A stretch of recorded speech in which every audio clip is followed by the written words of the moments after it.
జై శ్రీరామ్. మన ఈస్ట్ గోదావరిలో చాలా షూటింగ్ స్పాట్లు ఉన్నాయి. అందులో లొల్లా లాక్లో ఒకటి. నా ఆటోగ్రాఫ్ స్వీట్ మెమరీ సినిమాలో మన వీరవాస విమల కోసం సీను వెయిట్ చేసిన ప్లేస్ ఇక్కడే. కమిటీ కుర్రాళ్ళ సినిమా షూటింగ్ ప్లేస్ ఇక్కడే. అల్లం నరేష్ గారి చాలా సినిమా షూటింగ్ స్పాట్ ఇక్కడే. మన ఈస్ట్ గోదావరిలో చాలా సినిమాలు తీశారు ఈ ప్లేస్లో. మన వాడపల్లికి 2 కిలోమీటర్ల దూరం మాత్రం ఉంటుంది.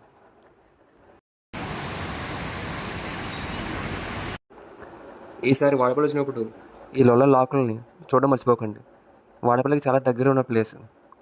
మన ఈస్ట్ గోదావరిలో షూటింగ్ అంటే ఈ ప్లేస్ లేకుండా మటుకు ఉండదు. ప్రతి సినిమాలోని షూటింగ్ అంటే కన్ఫామ్గా ఇక్కడ తీయాల్సిందే. చాలా వరకు ఏదో ఒక సినిమాలో ఈ ప్లేస్ కన్ఫామ్ అని చూసే ఉంటాం. మీరు ఎప్పుడైనా చూసారా ఈ ప్లేస్ని, సినిమాలో కానీ బయట కానీ?